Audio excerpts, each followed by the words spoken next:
미라클 모닝 애청자 여러분 안녕하십니까? 사람에게 있어서 마음은 인격의 중심입니다.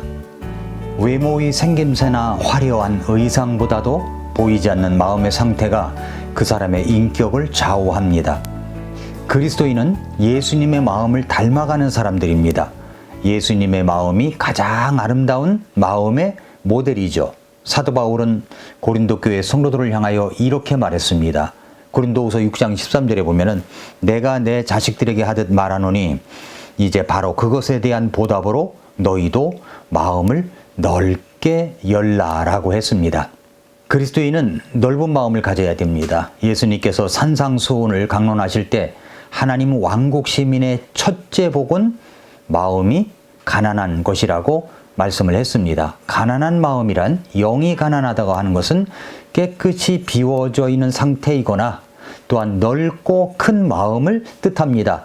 사실 마음의 크기가 인생의 크기입니다. 이런 예가 창세기에서 나옵니다. 창세기에 보면 말씀을 쫓아가는 삶이 아니라 남의 뒤만 따라다니다 좋은 것도 얻었지만 결국엔 망한 인생을 산 사람이 있습니다. 롯입니다. 그 롯이 자기의 욕망을 따라 살다가 소돔과 고모라까지 가게 되었습니다. 자기 자신으로서는 뭔가 잘 살아보려고, 더 크게 살아보려고 이집트 같은 모습을 갖춘 소돔과 고모라를 선택했을 것입니다. 그러나 그 도시는 타락한 도시였습니다. 창세기 14장에 가면 전쟁이 일어납니다. 창세기 14장 11절과 12절을 보면 저들이 소돔과 고모라의 모든 재물과 그들의 모든 양식을 빼앗아 자기 길로 가고 소돔에 거하던 아브라함의 조카 롯과 그의 재물도 취한 뒤 떠나갔더라 라고 했습니다.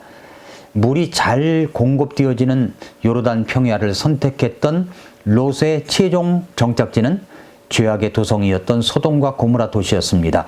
부와 탐욕을 쫓아 이기적인 선택을 했던 롯, 영원한 것보다는 일시적인 것을 추구했던 롯, 하나님보다는 사람 따라다니다가 한몫 잡으니까 자신의 유익과 번영을 추구했던 롯에게 찾아온 것은 결국 전쟁이었습니다. 우크라이나와 러시아의 전쟁을 보십시오. 전쟁은 모든 것을 다 빼앗아 갑니다. 그렇게 전쟁의 소용돌이 속에서 롯은 포로로 끌려갔고 전 재산을 빼앗겨 버렸고 목숨까지도 위태로운 순간에 있었던 것입니다.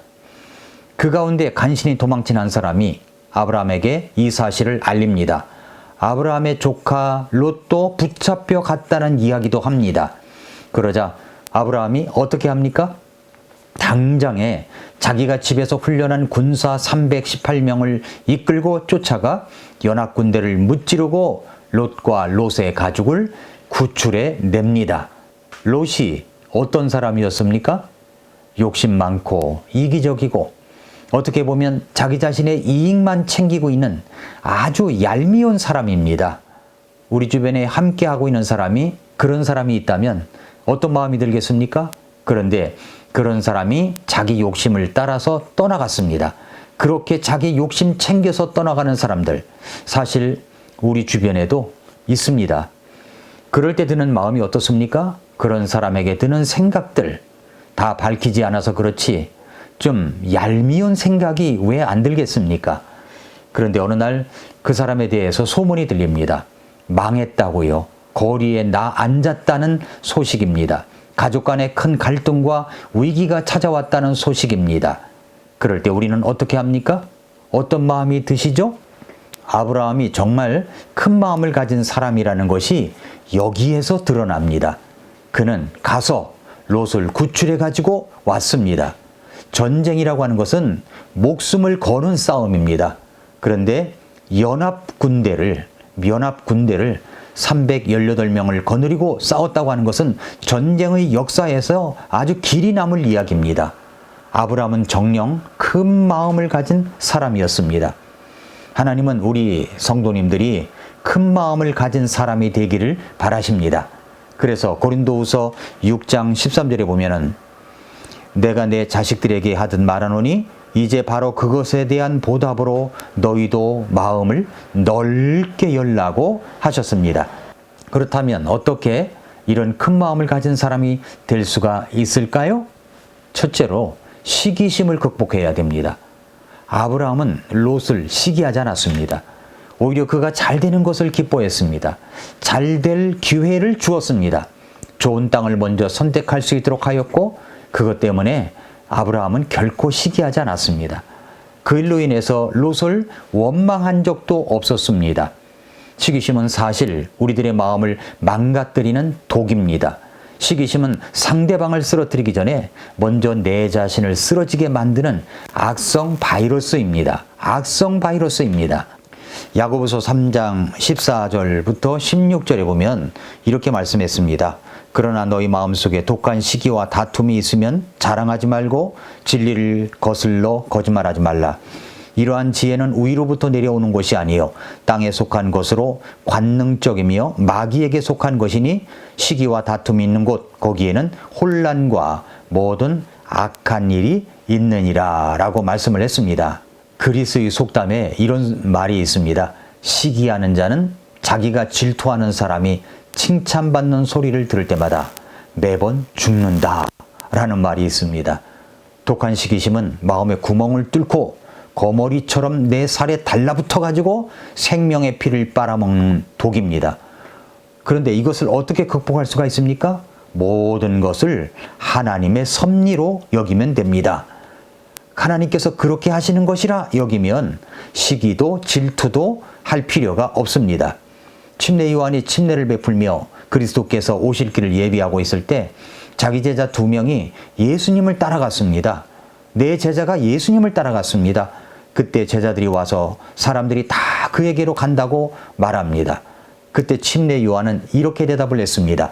요한복음 3장 27절과 30절에 보면은 하늘에서 주지 아니하시면 사람이 아무것도 받을 수 없느니라. 그분은 반드시 흥하여야 하겠고 그분은 반드시 흥하여야 하되 그분은 반드시 흥하여야 하되 나는 반드시 쇠하여야 하리라.